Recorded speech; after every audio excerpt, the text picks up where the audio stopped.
وَيَجْعَلُونَ لِلَّهِ الْبَنَاتِ، اور انہوں نے بنائے اللہ کے لیے بیٹیاں، کہ فرشتگان خداوندی یہ خدا کی بیٹیاں ہیں۔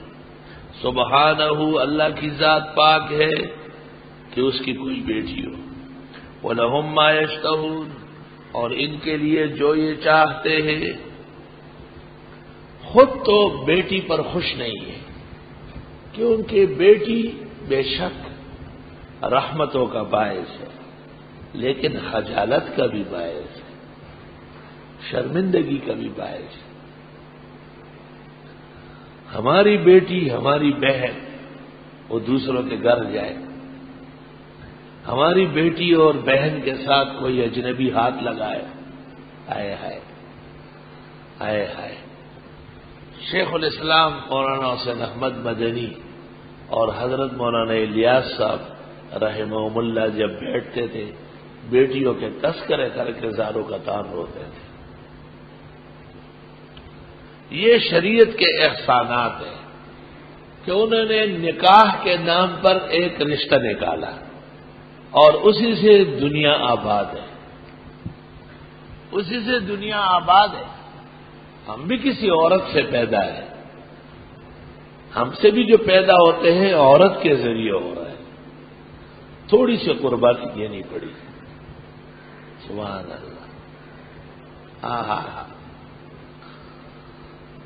وَإِذَا بُشِّرَ أَحَدُهُم بِالْأُنثَىٰ، جب ان کو خوشخبری دی جاتی ہے لڑکی کی کہ مبارک بیٹی ہو گئی ہے، ظل وجهه مسودا، ہو جاتا ہے اس کا چہرہ کالا، وهو کظیم، اور وہ غموں میں گھٹتا ہے۔ کیا غم ہے؟ یتوارا من القوم، پوشیدہ رہتا ہے قوم سے، برادری سے، من سوء ما بشر به، وہ جو بری خبر دی گئی اس کو، ایمسکہ علی ہون، آیا رکھ لے اس کو ذلت برداشت کر کے، ام یدسہ فی التراب، یا گاڑ دے اس کو زندہ مٹی میں۔ تیرے گھر لڑکی، اوہو لڑکا نہیں ہوا، اور لڑکے نے کیا دینا ہے، غم تلاش کر کے تیرے اوپر ڈالے گا۔ لڑکے جیسے بے وفا جہان میں کوئی نہیں، اور بیٹیاں پرائے گھروں میں جا کر کی بھی ماں باپ کے لیے آنسو روتی۔ خدا کی قسم، بیٹیوں میں جتنا وفا دیکھا اس کی مثال نہیں۔ ابو ابو ہر وقت، اور بیٹا ہو تو جب اس کو کوئی کام ہو، کوئی ضرورت ہو، بالکل یہ حقیقت ہے۔ میں جب گھر جاتا ہوں 4-5 بیٹیاں سب آ جاتی ہیں، ابو سر دبائے، ابو پیروں پہ چڑھ جاؤ، اور شہزادہ جو ہے امام الاسر وہ اپنے کمرے میں ہوتا ہے، وہ نہیں آتا۔ بالکل قرآن کا معجزہ، قرآن تیری سچائی پر قربان جاؤں میں، اور دور جانے کی ضرورت نہیں، عاجز فقیر کی تفسیر بالفعل مشاہداتی تفسیر۔ اس کو بہنیں کہتی ہے ابو کے پاس رہو نا، کہ تمہیں پتہ نہیں ہے وہاں بڑے بڑے نہیں رہ سکتے، دیکھے بڑے بڑے نہیں رہ سکتے، مفت میں بدنام کیا۔ اللہ خدا کی قسم، بچیوں میں جو محبت دیکھی، میرا دل چاہتا ہے کہ میں ایک کتاب البنات لکھوں، لیکن لوگ سمجھیں گے کہ شاید یہ مدرسۃ البنات کی وجہ سے، جو کہ اس کی کوئی وجہ اس میں نہیں ہو۔ اور فون آتے ہیں، بیویاں فون کرتی ہے، مسائل پوچھتی ہے، حق ہے ان کو پوچھنے کا۔ مسلمانوں کا، اہل سنت والجماعت کا، دارالعلوم دیوبند کے مسلک کا ترجمان ادارہ ہے، اقامہ اللہ و ادامہ ما دامت السماوات والارض۔ اور ابو کا نام لے کے جو بیویاں روتی ہے، خدا کی قسم میں بھی یہاں بیٹھ کر کے ان کے رونے کے ساتھ روتا ہوں۔ ہمارے ابو ایسے بیمار ہیں، ہمارے ابو دفتر میں پریشان ہیں، ہمارے ابو کی ترقی نہیں ہو رہی ہے، ہمارے ابو پر اتنے قرضے چڑھ گئے، ہم اتنی بہنیں ہیں اور ہمارے ابو اتنے غمگین ہیں، آپ کوئی کلمہ بتائے، آپ کوئی وظیفہ دے، ہم ساری رات جاگیں گے، سوئیں گے نہیں، لیکن ہمارے ابو کو آرام ملنا چاہیے۔ 15ویں صدی میں بھی فسق و فجور کے دور میں بچیوں میں اپنے ماں باپ کے ساتھ احترام و تقدس بچے کے مقابلے میں زیادہ ہے۔ آئی سمجھ؟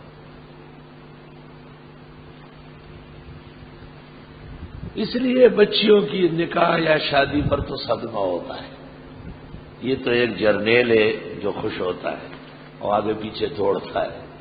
میں تو اس تصور سے لرزتا ہوں، اس تصور سے لرزتا ہوں، اور واقعی یہ تصور بھی بھیانک ہے، مگر شریعت کے سامنے سر تسلیم خم ہے۔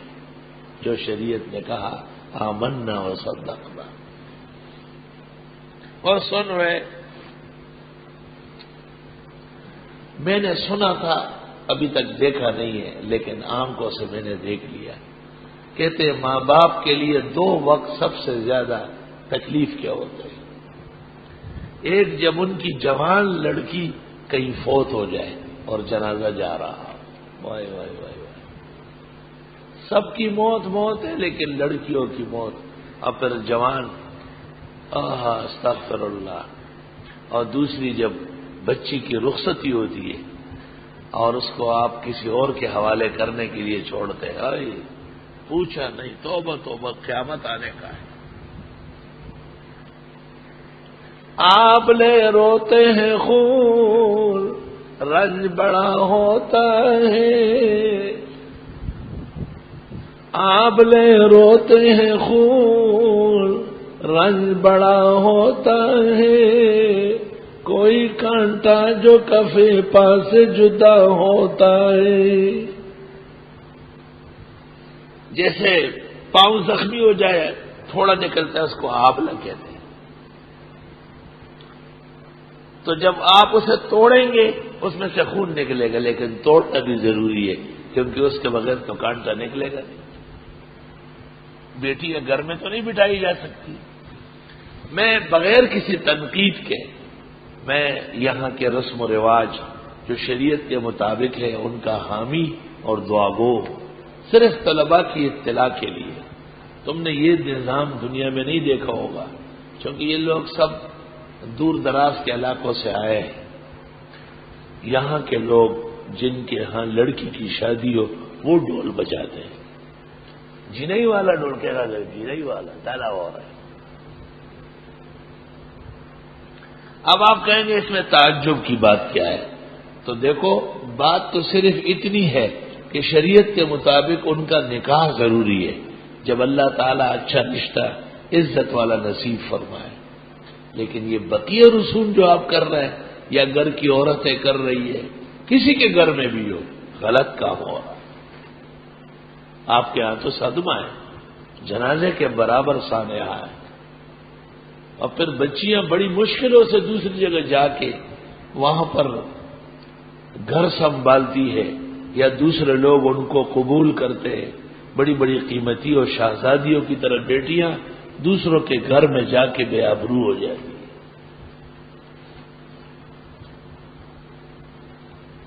اب پختوں کے وہی پردی کورو نہ دو زخنا اور دا شہزاد گئی پپا کی عمر تیروی۔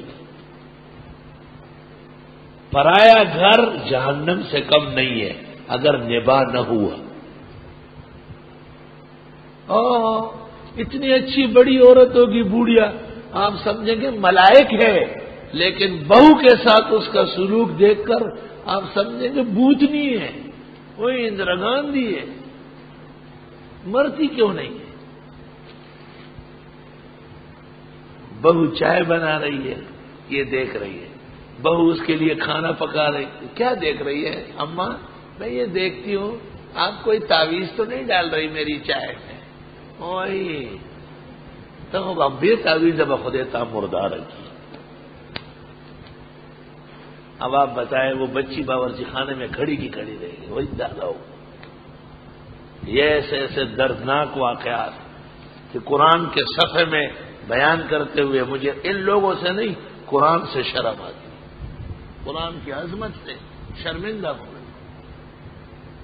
بالکل صاف فرق، اپنی بیٹی کے لیے علیحدہ لب و لہجہ، بہو کے لیے بالکل ناروا لب و لہجہ، ناروا لب و لہجہ. بخاری شریف میں حسن معاشرت کی جو حدیث ہے اس میں ہے کہ میں سوتی ہوں تو مجھے کوئی جگا نہیں سکتا، اور میں کھاتی ہوں تو کوئی کہہ نہیں سکتا کہ زیادہ کھایا. وہاں شارحین کہتے ہیں کہ سسیاں وہی بیٹے بہت کھانا کھاتی ہے، اس کا پیٹ بڑا ہو جائے گا، وہی بیٹے بہت سوتی ہے، غافل لڑکی ہے. بھائی نوعمر ہے، وہ ابھی کوئی پیرانی پیر شیخ عبد القادر کے گھر سے تو نہیں نکلی، اس 15ویں صدی کی بچی ہے. کئی کمی کوتاہیاں آپ کی اپنی بیٹیاں مردار پڑی ہوئی ہے نہیں، ان کو آپ پلنگ ہلاتی ہے. یہ دوسرے گھر سے آئی ہے، آپ برداشت نہیں کر رہی اس کو. بے ادبی معاف ہو، میرا تمام تعلق انہی لوگوں سے ہے، لیکن یہ بات میں بصد معافی و معذرت کہتا ہوں کہ اس قسم کی سسیوں کا حقیقت یہ ہے کہ وجود بھی خطرے میں ہے، ان کا وجود بھی زہر ہے. آپ اس طرح تنگ کرتے ہیں اور جاہلی لوگ لڑکیوں کو زندہ زمین میں دباتے تھے. بات تو ایک ہی ہے.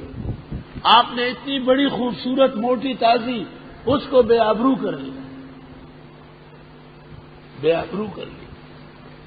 اور انہوں نے ابھی بڑی نہیں ہوئی، چھوٹی تھی، اس کو کھڈا کھود کے اس میں کھڑا کر دیا، اوپر سے پتھر پھینک کے وہ یا بابا وہی بابا یا بتے یا بتے، وہی ابا جان میری آنکھوں میں مٹی جا رہی ہے، ابا جان کر کے آواز ختم ہو گئی.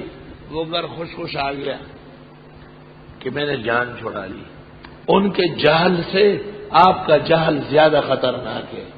نکاح ہو چکا ہے، مہر مقرر ہوا ہے، 2 خاندان متفق ہو چکے ہیں، لیکن آپ کے ظلم و ستم کا باب شروع ہو گیا ہے.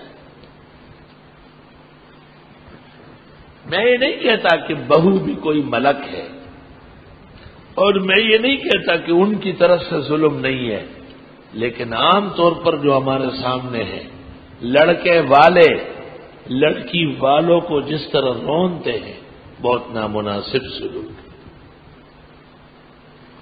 تمہیں کیا حق ہے کہ تو بہو سے کہتی ہے یا بیٹے سے کہلواتی ہے کہ جہیز کم ہے، چیزیں کم آئی ہے، میرے بیٹے کی خوشی پوری نہیں ہوئی. یہ سب فرعونیت، ملونیت، دنیت اور کمینگی کے خلاصے اور ترانے ہیں جس سے آپ مرتکب ہیں. آپ اپنی بہو کو گھر لا کر کے سونے کے کڑاوے پہنائیں. عقل مند اور غیرتی لوگ کہتے ہیں ہمیں شریف عفیف خاندانی لڑکی چاہیے. بس ہر ماں باپ یہ چاہتے ہیں کہ وہ اپنی بچی کو سونے سے تول کے اگلے گھر میں بھیجے، مگر ان کا یہ مطالبہ کہ اتنا جہیز ہو، اتنے فریج ہو، اتنے ڈیپ فریزر ہو، یہ سارا کا سارا کفر کے برابر بدترین گناہ. یہ بھی لوگوں کو مجبور کرتے ہیں کہ وہ لڑکیوں سے تنگ آ جائے، کیونکہ اتنا بڑا جہیز ہوگا نہیں تو ان کی شادیاں کیسے ہوگی.